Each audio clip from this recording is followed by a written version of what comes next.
sometimes you forget we are in a global pandemic, and obviously supporting Newcastle United, you should never rule anything out. But of course, the news has arrived in the last half an hour or so that Eddie Howe is going to miss his first match as Newcastle United manager because he's tested positive for COVID. I'm sure you're already aware of that. It could only happen to us. I'm sure of that. I'm joined by my dad, Gordon, this evening. Good evening. Hello. And I'm also joined by my brother, Andy. Evening. Hello. So, what are your thoughts on the events of the last half an hour, Andrew? I think my text to you was, this is peak Newcastle. It's just this is really bad luck, isn't it? I mean, I think it's going to knock. Based on, Twitter's never a good gauge of anyone's emotions because everyone's just permanently angry on Twitter anyway. But it's, I hope it doesn't affect the atmosphere of the ground and the team tomorrow. But I have a suspicion that some of the wind has been taken out of our sails a little bit here. But I could be wrong. I want to be wrong. Tell me I'm wrong. I think the dynamic has changed. There's no doubt about it. And I think that wind in sails comment's probably right at the moment. Having said that, I still think come 3 o'clock tomorrow there'll be we will lift the roof. I still think it'll be loud, but it's just disappointing he's not there to welcome him personally, isn't it? I mean, I was saying to you before, I watched the when Keegan came in '92. I watched that video of that Bristol City game, just the few moments highlights on YouTube. And Keegan, came up the tunnel, and of course, he stood and took the acclaim of the crowd before the match. And I think it's just a pity, isn't it? But it is a real shame that Howe's not he's gonna miss that. I know that the next home match he'll get it. He'll get that. Yeah. But the fact is we'll have played 2 games by that point. And it's a few weeks away. It's just so disappointing. The whole thing, it's another false start, isn't it? That's what that kind of. Well, Charnley's gone today. Get in, they've wiped the slate clean. They've literally cleaned the windows. Everything's ready. And then, oh no, Graham Jones is going to be on the touchline tomorrow. I don't think it'll be Graham Jones, but it's going to be. It's the two of them. It's the two deputies, Jones and. I'm sure Tyndall will be more in charge. Yeah. But what I was saying just before we came on to you, Dad, was I think I'm not actually that concerned about tomorrow because I think the plan is in place for tomorrow, and I think the team will have selected. The players will know their jobs, and yes, it will be a little bit deflating because obviously Howe won't be there, but the atmosphere at kickoff is still going to be amazing. The fans are going to be 100% behind the team when they come out and play. We're going to still see that new style of play. Just because Howe's not there doesn't mean that Graham Jones has any input into the formation or anything like that. So for me, tomorrow is not a concern. It's not. We might not be able to ride that wave of adrenaline quite as much as we would have done if Howe was there for the full match. But my concern is actually he's now going to miss training next week, and he won't be there at Arsenal either. And really, it's the training ground stuff that is, you can see the players have really responded well to the training, and now Howe's going to have to do it remotely. Yeah. Although one of the things, one of the things he did say in his press conference was he'd spent a lot of his time between the 2 jobs digitizing his training sessions. That's right. I mean, people joke that you couldn't imagine Steve Bruce saying anything like that. I can't imagine any other manager saying stuff like that. We digitize my training sessions. So hey, you can do a lot. I think the bigger problem will be if we don't win tomorrow. That knock-on effect into next week and into the Arsenal game will be more difficult if we don't win tomorrow. Because I think tomorrow. I felt we would win tomorrow, and this we'll get on later. The predictions, I think, we will. We've got a good chance of winning tomorrow. But if we don't, then of course it will make next week more difficult, and the pressure might start, and people will start to say things. Not our supporters, but the media. I mean, they've got to look for us anyway. Yeah, ultimately tomorrow is a crucial match. Like we can't shy away from that fact that it's a massive match tomorrow, and we are playing a team. I wrote this week that, you know, if Eddie Howe could have chosen, you know, a first match, Brentford at home would be right up there because they're coming off a bad run of form themselves.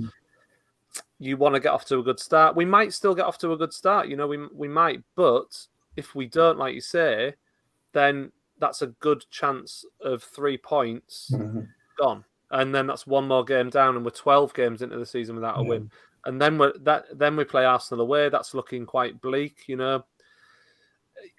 It's potentially concerning, but like I said, the plan should be in place. The players will be well drilled. We'll get on to potential team lineups. I think Eddie Howe made some really interesting comments in his press conference today, so we can talk a little bit about who's likely to start, because I think he gave us some clues actually in his press conference today.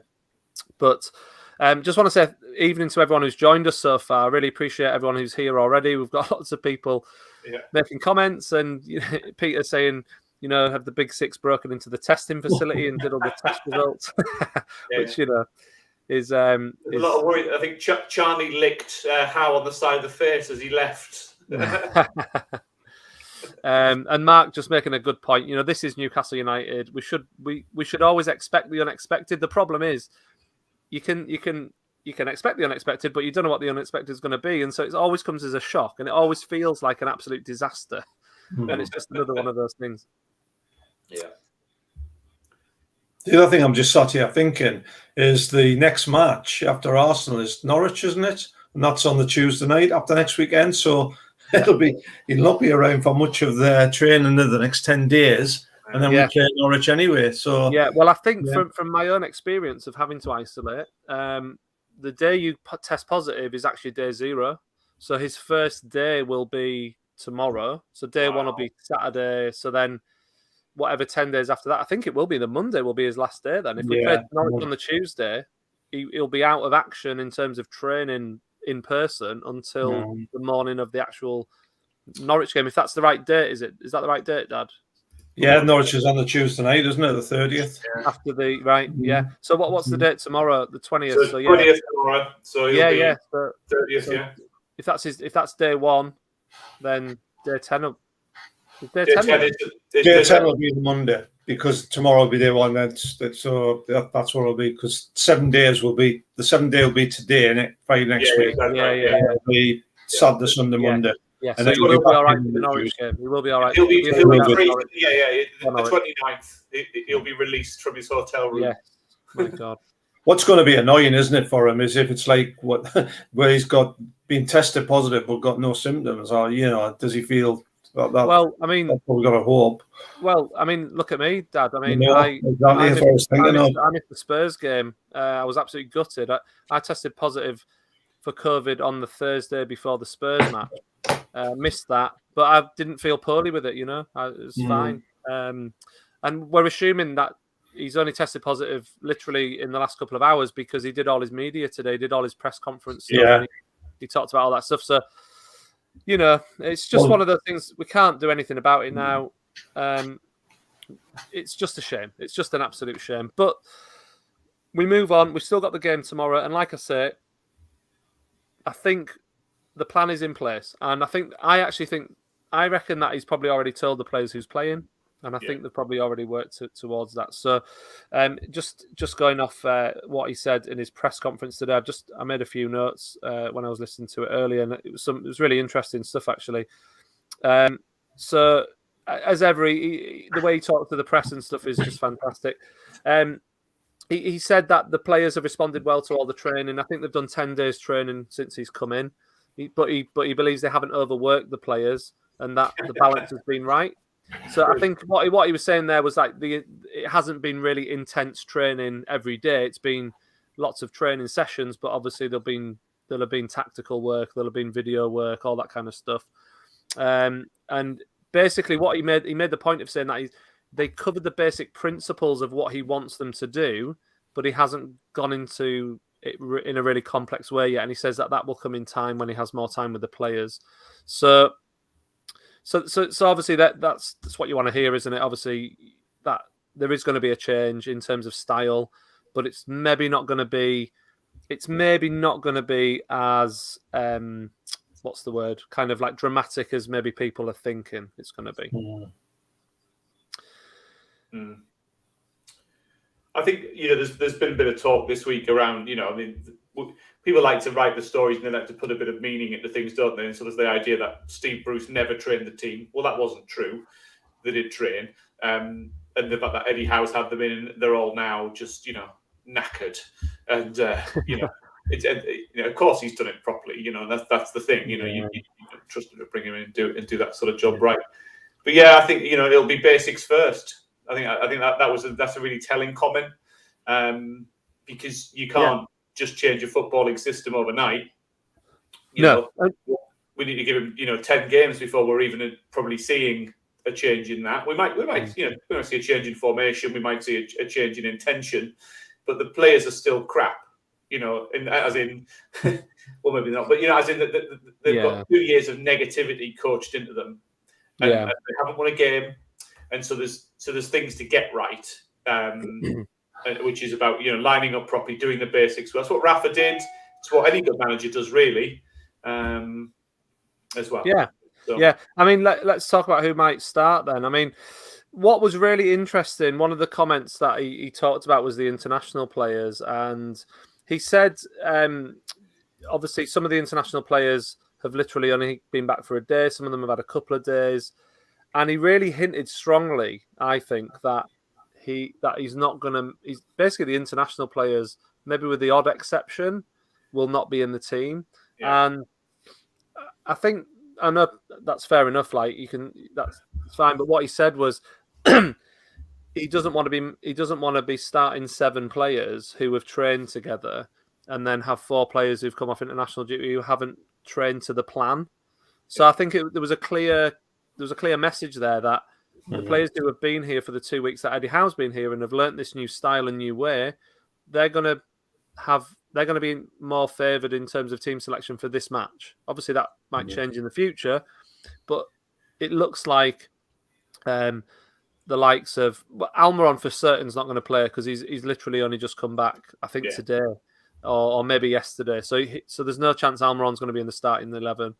So then you've got the likes of Fabian Schär, who is a possibility might come in, but I think he's going to be picking mainly from the players who were here. I mean, the Rafa used to do that with Almiron and these players travelling long distances, didn't he? He didn't play them in the starting 11 on the Saturday, and he was always very careful with those players.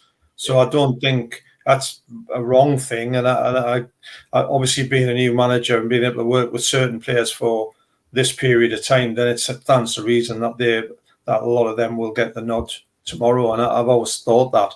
The first thing when he pointed when I looked at who was away, I don't think Fernandes has been away though, has he? No. So I think I would like to hope and think that Fernandes will be in that in the defence tomorrow. Well, I think Dubravka's the other one. Will he let? I mean, a goalkeeper it's a different in some ways to a lot of the outfield positions, isn't it? But I just think Dubravka gives that sense of a bit more security, even with players who've been there a while. I would say with a goalkeeper actually having a game is better. Yeah, becoming sharper. Yeah.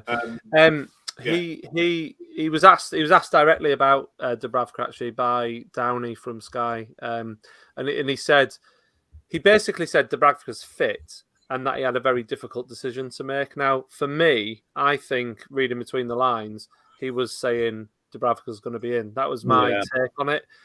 He was very careful how he worded it, but I just got the impression that the fact he said it's a very difficult decision for him to make just hints to me that he's leaning more towards Dubravka.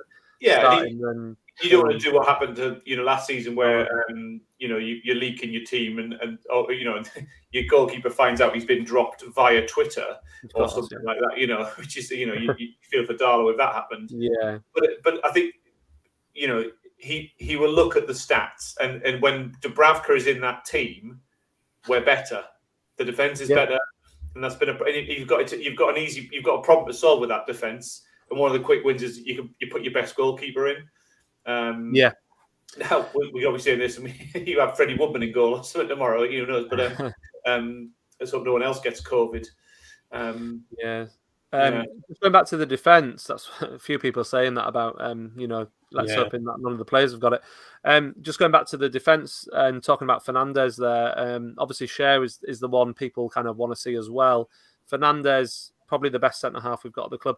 I always said I didn't think Howe would drop Lascelles. I don't think Howe... Captain. Just doesn't make sense to come into the club, have a captain who's fit and not play him. So I always thought Lascelles was going to start tomorrow anyway. So absolutely, after what he said today in the press conferences, doesn't change that for me. I think Lascelles is going to be there. I think he'll go to a back four, and it is. I think it is a bit of a coin flip really between Fernandes and Cher, and I think he's been about, hasn't he? Whereas Cher's been away, but Cher did so well on international duty, had an absolutely brilliant week by all accounts. So then that is another tough decision. But there's obviously the possibility then that you play Cher in a kind of defensive holding role as well. So we will see what he does. The profile Cher on the club website this week, actually, yesterday after he got back. So it's because obviously the Swiss qualified for the World Cup. So it was quite a nice little feature on him actually. So who knows? I mean, he's a good player. Oh, he is, absolutely. I mean, the thing is, I know we're all very down about our squad, but there are some good players in there, and we can't underestimate the Bruce effect. There's more talent in that squad than we have seen, and Eddie Howe, I think, you can just tell by the players' reaction to the training and what they've been saying. Like in that interview with Cher that you mentioned there, Andrew, he was basically saying like the players are actually enjoying it because they're buying into it, they're having fun, and it just sounded like that was a bit of a. I don't think he was deliberately having a dig at Steve Bruce, but it was a bit of a dig at Steve Bruce. There was a subtext to it, which I think was it the Chronicle picked up on because they sort of went, they used the term he was frozen out by Bruce. That happens, doesn't it, with some managers? I mean, I think if Rafa had stuck around, I don't think Shelby would be with us, would he? He wasn't keen on him. Just mentioning Shelby, I thought the comments Howe made the other day about Shelby were very, very revealing to me. The fact that he was so vocal about how good Shelby's been in training. I don't know, Dad, what do you reckon? Do you think Shelby's in for a start? I think so. From what I've read today, definitely. I think it surprises us all because the comments we've made on this channel the last 3 weeks about Shelby. But we got to trust what the manager does, haven't we? And he's obviously worked him, and perhaps a revitalised Shelby with playing in a slightly more forward position. Maybe he's got a plan there that will release the balls into the channel faster to Wilson or to whoever else is up as a maximum. And when you look back to the Tottenham game, we talked about that last week. That first 15 minutes, I mean, we did cause them a lot of problems. And you would think that tomorrow we will want to be on the front foot because that's the way Eddie Howe likes to play anyway. But I think that the ability to play the ball quickly and accurately. And when he does it, he can do it well, Shelby. So I think, in a way, it's not a surprise. I mean, let's be honest about Shelby. I did a video earlier in the week about possible lineups, and I think I'm going to be way off the mark just because of some of the comments Howe's made today about international players. Shelby wasn't really in my consideration just because of how he's been playing recently. But really, when you look at the central midfielders we have, Shelby is actually probably should still be the best one we have. He has actually probably got the most ability. He just never shows it, or he never showed it under Bruce, or he showed it in such a limited amounts that maybe Eddie Howe can get more out of him. I'm not saying Shelby is suddenly like my favourite player because he's not. But you've got to believe that there's more in there than what we've seen in the last 2 years at least. And maybe one of the problems Shelby's had is that really. Bruce hasn't worked them hard enough. He hasn't had a plan. It's just you put 11 individuals on the pitch and you just hope for the best. That seems to be the way. And Shelby, what was Shelby's role in the team? Was it covering at the back, was it going? I mean, and of course, he's not the most dynamic of players, as we've said, isn't he? So we'll just have to see. We've just got to trust Howe if he decides to play him and get behind him. I mean, what we don't want is to start slagging them off after 10 minutes tomorrow. I don't think that'll happen, actually. I think there's a lot of goodwill. Yeah, I think so. I think the crowd are probably even more important tomorrow, because although, we can say, oh, blooming typical Newcastle, or, all this, we do need to be behind the team fully and lift them, because actually there's still a game plan which they've been working on all week, and if he's only tested positive this evening, that plan hasn't changed. And I think the previous comment you had on the screen, what was that one? It was can you put that back up again? Sorry, that was it. Yeah. So that idea, I think that Howe uses players in certain ways, and so it's not like Shelvey is. I think with Bruce Ball, it was kind of ping the ball around, and just pump it up to the forwards or pass it backwards or whatever.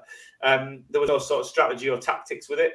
Whereas I think, if you put Shelvey in the middle, he's not going to move around a lot. He's not super quick, but he can pass accurately. He can also float free kicks to the corner flag. Everyone was doing the nut about that at Brighton. Have a shot. Have a shot. Yeah, I've just highlighted. He's a bit brain dead, like, isn't he? I mean, that's always the accusation. He's not the brightest button. No. Being polite. I think this is Baz is making a good point. There are some good players in our squad, and we just haven't seen their full potential. We know we're not world beaters, but there's more in that team than we have seen, especially this season. We absolutely know that. Not that I want to keep banging the Joelinton drum, but it does seem to be a recurring theme on this channel. But there are actually quite a lot of people who sort of agree with me in that I think Joelinton actually looks like he can do some sort of job for us in the short term. And Joelinton looks like he's buzzing. If you look at all the photos and stuff of Joelinton, he looks like he's really enjoyed training under Eddie Howe. So it's going to be. I'm really, because I've talked about him so much. I'm kind of really curious just to see what happens with him over the next couple of months. I'm just surprised you haven't got a caption here, and this is the Joelinton section. I should have that. Yeah. I've got a reputation. A little bromance going on. I just want him to do well. I was going to say there's been a lot of players over the years where you really want them to do well. I think for me, Almiron's another one of those. Actually, for me, he hasn't quite filled any potential we thought he might have. He's got blistering pace, but he's still got seemingly no body fat or muscle. He smiles a lot. He smiles a lot. But you want them to do well. And there's been plenty of players like that down the years, and so there's nothing wrong with wanting him to do well. And clearly, he's not. I mean, it's not like. Did you see? Did you see that on Twitter today? There was somebody, I don't know which website, it was the BBC or somebody, but was asking who's the greatest Brazilian player of all time. And of course, quite a few people were sending Pelé, Ronaldo, all this. And of course, there's a few fans saying Joelinton. They also said Mirandina as well, actually, from that. But no. I think Joelinton. I mean, I always hoped that there was a player in there that we saw it in glimpses. What I could never understand is why can a bloke hit a ball really hard at times, and then 90% of the other times kick it like it's like a feather duster shot. It's just ridiculous. You just want him to put his foot through a few ball in the box, and I'm sure he'd score a few goals. Well, I think that's the point. Is he a natural striker? I don't think he is. Well, you can shoot. If you're a footballer, you can still shoot. You can still kick it hard, can't you? I mean, if you can do it once, you can do it again. He scored that goal at Tottenham. Was it Tottenham? Tottenham in the orange. He battled it in from about 25 yards, didn't he? I mean, it was just. That was a great goal. That was literally his first goal for us. He didn't score again for nearly 6 months or something. Any footballer should be able to leather the ball. Of course they can, but there is something about that instinct. Yeah, you know what I mean? And he's not a centre forward. He's not a striker. That's the thing, and that's half the problem. He had 2 years or a year and a half at least of trying to be a striker or being told he was the striker, and it just was ridiculous. Anyway, I want to change the subject away from Joe Linton. James has just messaged a couple of things. I just feel like these are interesting talking points. I don't think anyone's expecting miracles. I think everyone's been very realistic about the situation. I've said on this channel, don't expect to win the next 3 home games. If we get 5 points from the next 3 home games, I'll be delighted, because I think that will keep us in touch with the bottom 4, 5, 6, whatever, and we won't have lost to any of the teams around us. But I don't know what people like James are hearing necessarily, because I don't feel like we're going over the top and saying, oh, we're just going to steamroll everyone, because I don't feel like that. No, not at all. I mean, I think we're all positive. We were positive perhaps about half an hour ago, or an hour ago. If you can't be positive when you've got a new manager and a new owner, when can you be positive, even if your team's rubbish? That's the thing. So I would, tentatively, I think we'll win tomorrow, but I won't be surprised if we don't. It's not. It won't be a shock if we don't. But I just thought. The crowd are going to be on it. It's not going to be a false adrenaline buzz like it was against Tottenham. No, that was a weird spectacle, really. And I'm glad in some ways that's all out of our system, because this is just about the game tomorrow. There's not about, you don't have to welcome anyone. The manager's not there now either. So and I think I wouldn't regard it as a miracle if we beat Brentford. No, I mean, I'd regard it as a result. That it'll just be a result. And let's face it, Norwich went to Brentford and won in their last game, and that wasn't regarded as a miracle. It's just the law of averages says that even a team down the bottom will win a match. Yeah. And I think, as you said, Ian, if we kind of feel confident going into a home game with a new manager and that upbeat crowd against Brentford, then where will we feel confident? So I think there's a confidence. I think we'll win tomorrow. I may be wrong, but it's just a feeling. Yeah. Just on that, and we'll talk about predictions in a minute. But I did my Premier League predictions video this week, and I got a comment from a Crystal Palace fan because I predicted that they would lose to Burnley, and some people oh ha ha ha, you'll see how good we are when we beat. I'm like, it's just a prediction, mate. It's not a slight on Crystal Palace. I just think you'll lose the match. People get so worked up about predictions. It's no one knows anything. No one knows anything. I don't claim to be any kind of expert. I just make football videos about Newcastle. Your Super 6 record shows that, Ian. It's terrible. Yeah. You know what I mean? Peter in the comments tonight, he was ribbing me on Twitter for my predictions being rubbish every week. So, I don't care. It's fine. They're just a bit of fun. But people get so worked up about what people say about, we're allowed to think our team might beat Brentford. That's not ridiculous. How dare you think negative things about Crystal Palace? Yeah, mid-table Crystal Palace. Yes. I even praised them in the video. I said they'd done really well under Patrick Vieira. They've had a really good start. This guy was still giving me it. And the thing is, no matter what happens tomorrow, if we beat Brentford, we draw or we lose, nobody or very few people will think we were going to win at Arsenal next week. It'll be the opposite way around, won't it? Most of us have got this negativity factor built into us that we're always going to lose these tough games, aren't we? Absolutely. So the reality will still bite. I think it's really important that we all know that between now and Christmas there's going to be some howler results, awful results. Yeah. Because just the way this team's been, and the manager has said his job is to get us through this season without getting relegated. That's it. It doesn't. To be fair, it's not just this club now, is it? It's this club through history. They've always had a shocking New Year and Christmas and New Year. I mean, goodness me. I remember about 10 years ago writing an article about our record over Christmas, and it was absolutely appalling at that point. I can't remember the exact details, but it hasn't got any better. It hasn't improved, has it? But some of that is because there's a tradition at Christmas of playing local teams. But when you're sort of isolated in the northeast of England and sort of the middle part around, we've always played Man City, Man United, Liverpool, Bolton. Me and Dad went to Bolton on Boxing Day one day, and we got hammered. Yeah, I mean, I'm not saying the record isn't bad against some of those lesser Lancashire teams, because there was that year when you had Wigan, Bolton, Oldham, or whatever.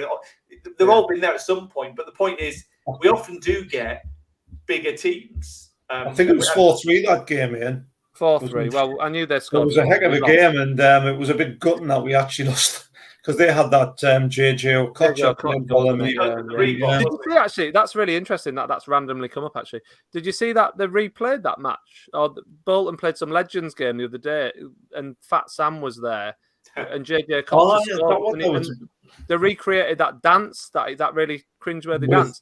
But the best thing was, Big Sam's moves were better than JJ Okocha's. If you watch the clip, that's right. He had better dance moves. He could do it better. It's bizarre.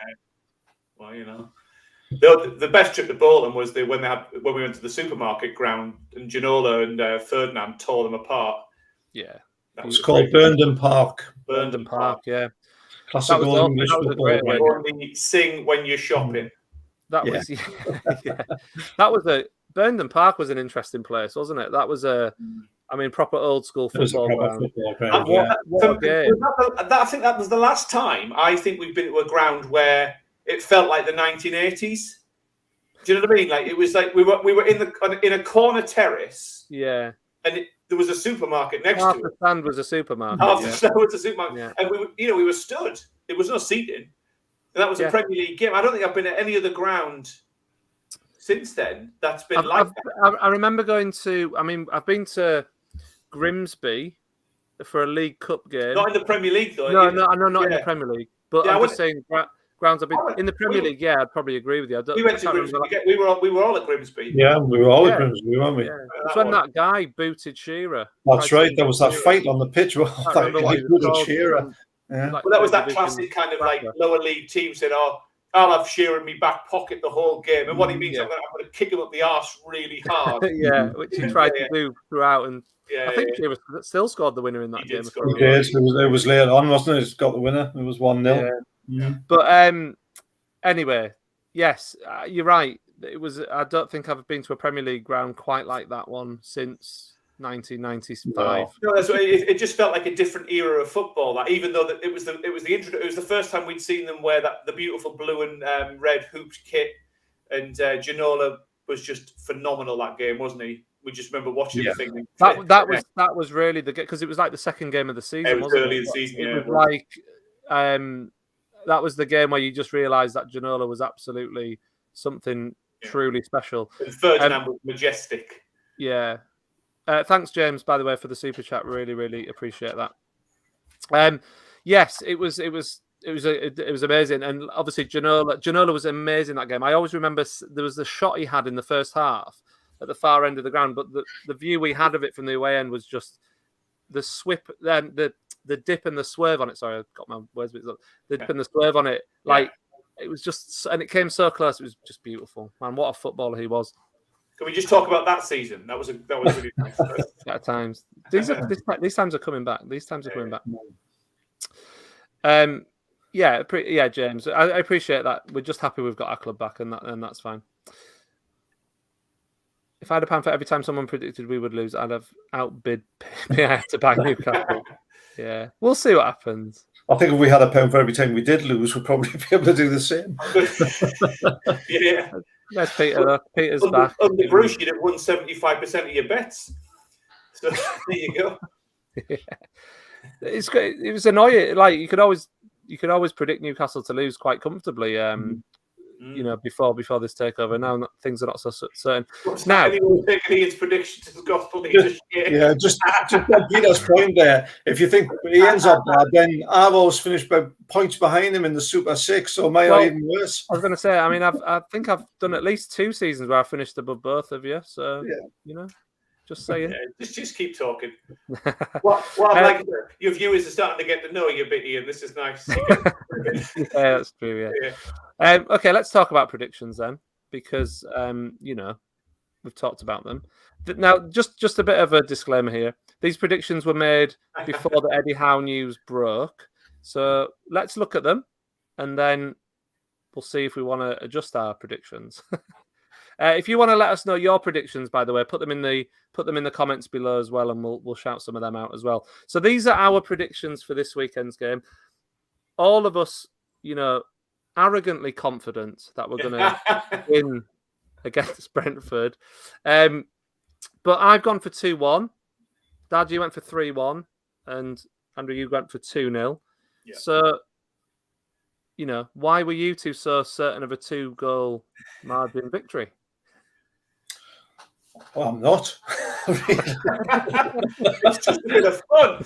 I hate predicting Newcastle match. I hate it when we're part of the Super Six, which we are this weekend.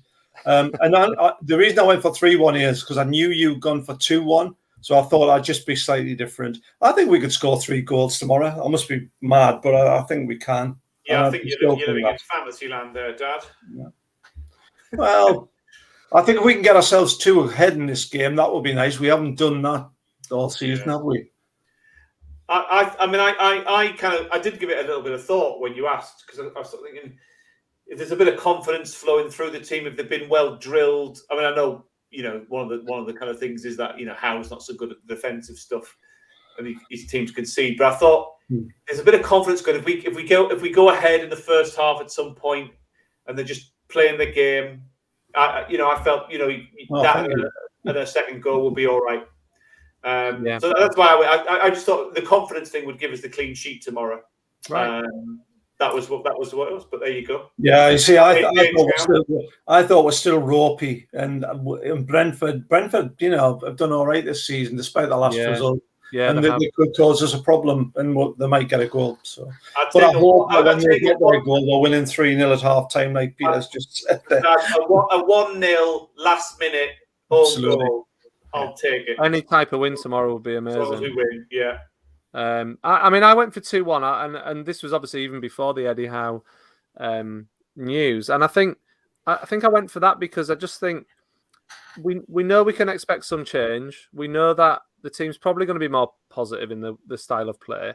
It's not going to be the finished product by any means as to what Howe actually wants long term, but I do think we have got what it takes to beat Brentford. I also think, and I've not seen many people talk about this really, but Brentford will not have a clue how we are going to play tomorrow. Yeah. And that is an absolutely massive, massive advantage for us because how many Premier League games do teams go into where they literally will have no idea how the opposition are going to line up or play?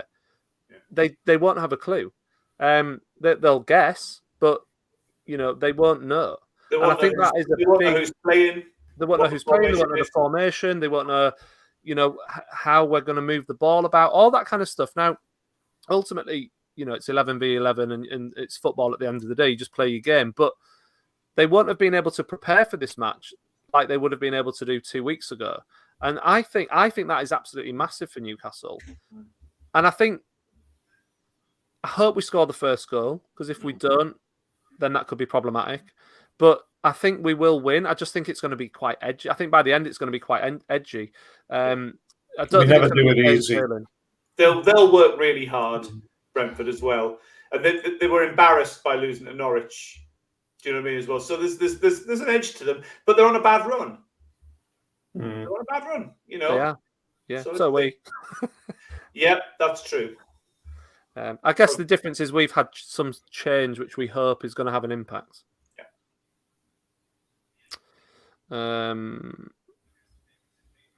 Is that true? I've not heard that. I mean, if that's true, kind of sweet. That's awful. But also, sad. DJ, our resident Sunderland supporting friend, evening. Don't take Brentford for granted. It's going to be a hard game. I think you're absolutely right. Absolutely. I think, Brentford are no mugs. Like they are on a bad run, but they've also they hung with Chelsea earlier in the season. Yeah. And deserve to get a result, at least a draw, possibly even a win against Chelsea. So that we know that they can play, and they will be looking at us and thinking this is the perfect opportunity for us to get back on track, even with all the stuff going on at Newcastle. So it's definitely not going to be straightforward. Yeah, agreed. Any score could happen. I think Mark's hallucinating. You can see that. What did you have for your dinner? If that's true, it'd be amazing. Yeah. Stick a tenner on it. Yes. So just going back to the fact that no one knows how we're going to play.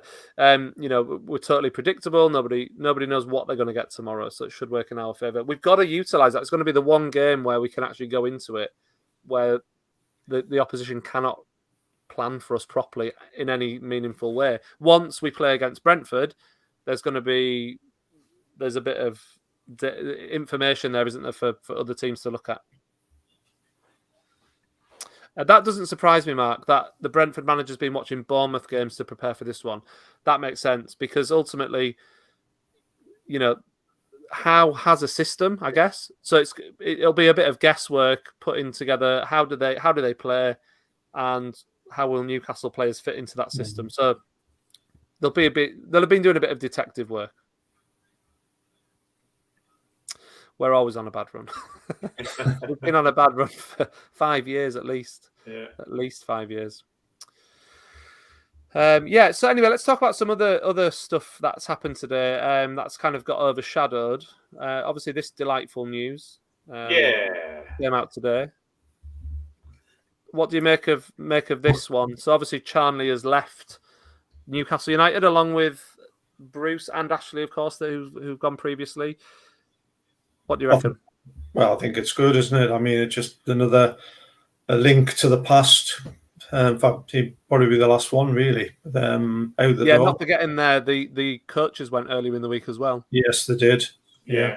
So Clements or whatever he's called. I mean, it's the silent man, isn't it? The man running the club. But what was his job before he was the chairman or the CEO or whatever you want to call him? Because he was. Well, people would have it that he was the tea boy, but it was a weird promotion, though, wasn't it? It wasn't like he was. He's been at the club for 22 years. Yeah. Which, as Blakey says, was surprised to hear. But yes, he did. He started off at the very bottom. Yeah. Like, he just entered the club, I don't know, just doing some sort of job, and ended up.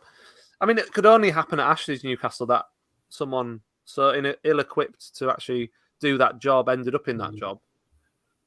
I think it's interesting that he's gone there, isn't it? Because does that mean that we're on the verge of announcing some new names in the structure above Howe? Because alongside Howe, certainly the director of football, and maybe some of the other key players within the administration of the club. I think you're absolutely right, Dan. Because football people coming in. Ultimately, we know that the owners needed CHARNLEY to do certain jobs for them, just in a transitional role. But they obviously don't need him to do those things anymore. No. And why? Because something must be afoot. Something must be happening. They wouldn't have got rid of him, as useless as we all think he might be, or they wouldn't have just got rid of him if they didn't have something lined up. So I do think the director of football will be happening soon. Be coming in. I mean, he never gave a public interview, did he? I couldn't tell you what he sounded like. I've never heard his voice in any. I don't know, but I mean, I saw someone saying like on Twitter they were saying like every time he spoke about Newcastle, he always put Newcastle down. Now I don't know whether that was publicly or off the record in like just around the town or whatever, but so I'm not sure. But I've never heard him speak. No.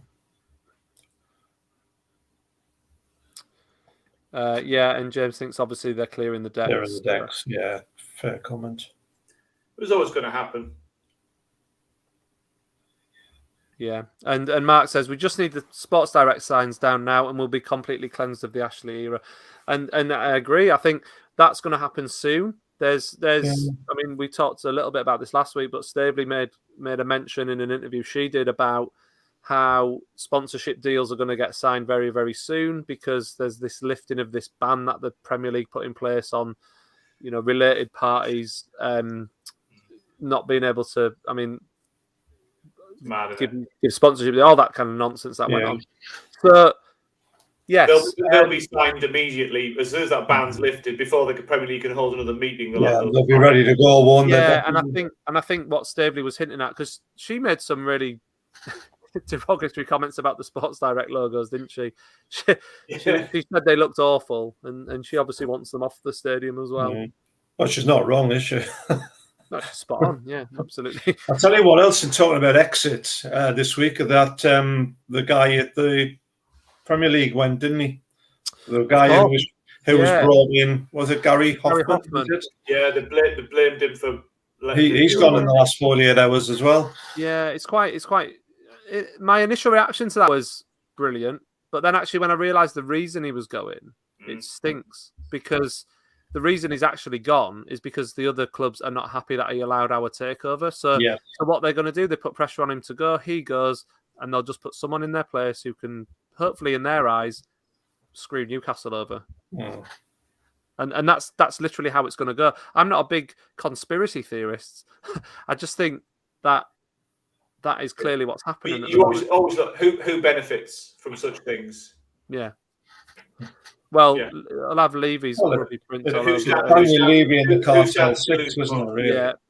Who stands to lose the most? Yeah, exactly. It's just Tottenham, isn't it? And Liverpool seem to be at the forefront of it all as well. Mm. We'll see, won't we, about... I mean, they're not going to stop the game unless there's a massive outbreak in the players as well. But, it could be that 2 or 3 players have COVID and we still play the game and just have a few of them out. But we don't know at this point. Yeah. We can't really speculate. Because there's no lockdown sort of situations or restrictions on anything, actually, everyone should test. If they're negative, they're fine to play. Yeah. Whereas under the previous rules, if you've been around anyone who directly, then you were all in trouble. So, there have been other clubs where key people have tested for COVID, haven't they, in the last few weeks? I mean, I'm trying to think of what it was, but this is not that unusual, really, is it? And just because you've been near someone doesn't necessarily say. I mean, like at my son's school, there's quite a lot of cases. There was a case in my son's class. They all went for a PCR test, and then all of them went back to school while they waited for the results, which seemed mad. Yeah. And I mean, actually, there was only one of them had it. Yeah. And this is it. It's madness, the whole system at the moment. But look, it is what it is, and we until we hear otherwise, the game will go ahead. I don't think it's an issue at the moment at all. And also, that's what I was going to say. It's all from what I've understand. I mean, who knows what about COVID in a sense, but if you're outdoors, the chances of getting it very, very slim. And actually, if you think about it, most of Howe's time with the players will have been outside. So, it might be that some of them have picked it up in the dressing room or in his office if they've had a one-to-one chat with him, but the chances are small. The chances are very small. I like this, Mark. Very possible we will never see Howe on the Sports Direct signs at St James's Park. That's more likely than 5-4, Mark. What's more likely? Yeah, what's more likely?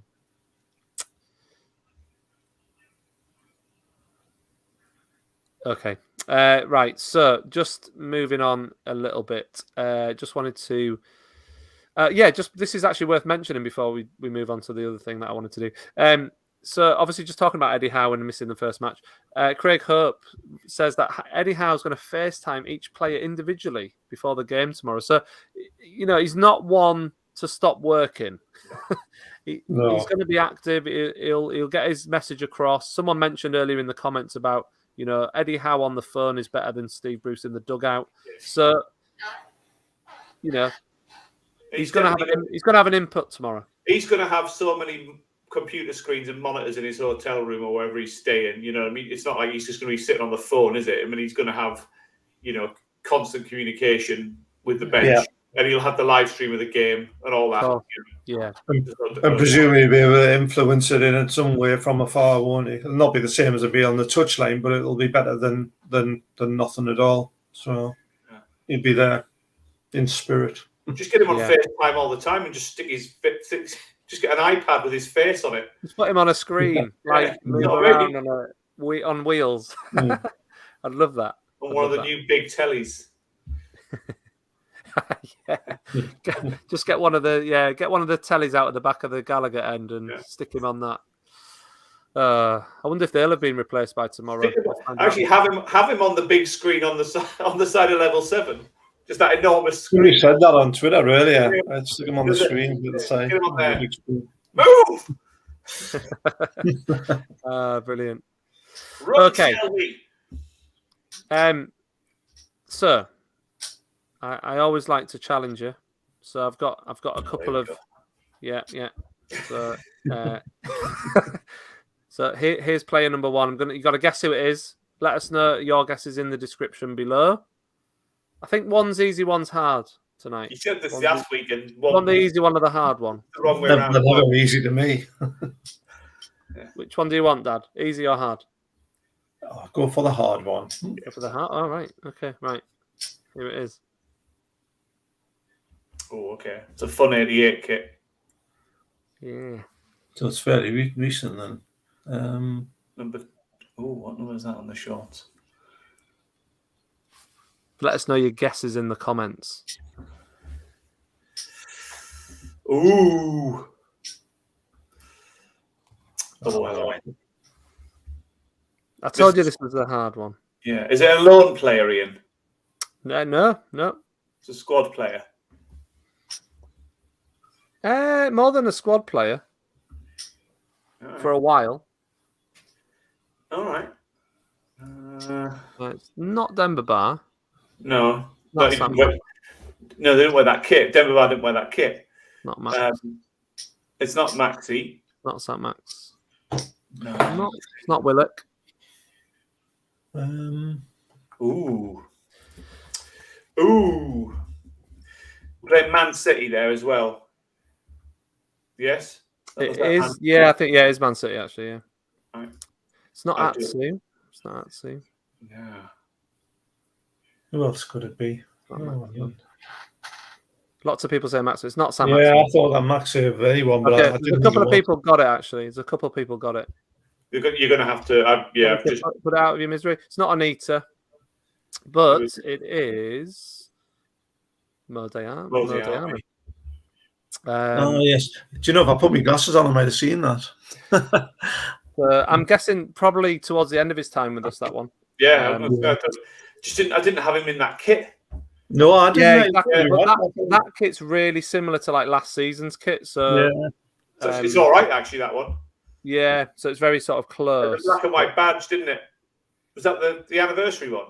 No. It was 100. Yeah, that is the 125 year. Yeah. Just hit the floor. Oh, well done. Yeah, Diami, well done if he's got that. Okay, so that was the hard one. So some people still got that. So let's just put the easy one up for see what people think. I think people get this one pretty quickly. So this is the easy one. Let's see if what you two can get this one.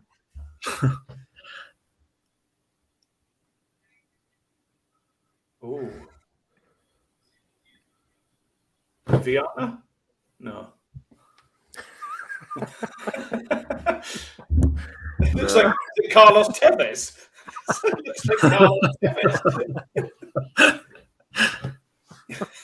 Come on, this is easy. There's no such thing as easy on these, I tell you. I think that is so easy. Right, okay. Is that Gary Speed? No. Oh, come on. What is that? Which kit is that?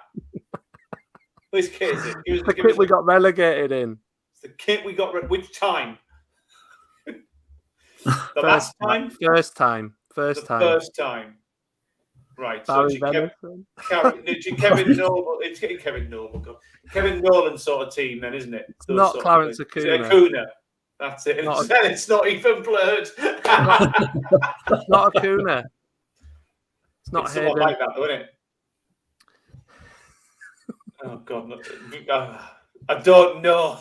It's not Shaka. Shaka. Martins. Lee Clark. It's Alan Shearer. Some people have got it right. In fact, I think Reagan Orr has got both right because it is our first number 9 after Alan Shearer. Remy Martins. Wow. So well done to everyone who said that. I'm not sure that would UK Jack got it. Come on, I thought that one was easy. At least I've managed to stump you a little bit. Because you start with the original photo, Ian. Yeah, no. Well, yeah. Granted, that is true.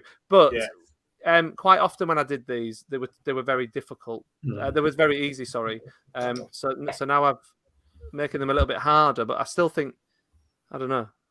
I just can't judge it. I got David Kelly's instantly last week, so I don't know what that says. Yeah, there you go. You see, he's a bit more memorable, isn't he? That was incredible. Maybe I've just forgotten everything about the last 14 years. Just erased it from your memory. Erased it as a bad memory. Yeah, erased it as a bad memory. Mind, I have to say, I was going through the garage. I've been looking at all the old programs and trying to sort them up, and I got the season 13-14, so 7 years ago, and all on the front cover of each one there's a player. Honestly, I struggled to even see them normally and think, now there's a quiz. without blurring them, just random. Who in the hell is this? First teamer. Yeah, Martin's age. Yeah, he's still 25. He's still not a day over 25, Richard. Yeah. It's like Solano. Yeah. Blakey thinks the easy one turned out to be the harder one. Maybe I just can't judge it because I'm creating them, but who knows? Anyway, right. So we're positive for tomorrow, even though the Eddie Howe situation is a bit of a downer. Let's just hope the team turn up. It's a good atmosphere. I can't wait to be at St. James's tomorrow. It's going to be great. And let's just hope one of our predictions is correct. Or we win 1-0. We just need 3 points. We just need 3 points. That's all we want. And Jack, doing my work for me. Thank you, Jack. Don't forget to like and subscribe. Ring that bell. Newsletter. Smash the like button. So thank you so much for everyone for watching. That hour seems to have gone very quickly again. That's actually, really, really like that. Just as if he was 14 when he signed for us. We signed him on schoolboy terms. That was it. Yeah. Bless him. And he never aged. And I'll leave you with Mark's words of wisdom. Subscribe to the newsletter in the description. Definitely do. Right. Thank you, Andrew. Thank you, Dad. You're welcome. Thank you, everybody, and enjoy tomorrow, everyone. Hope we get the result. Wherever you are, wherever you're watching, hope you enjoy it, and I hope we get the result we want. Indeed. And we'll see you soon.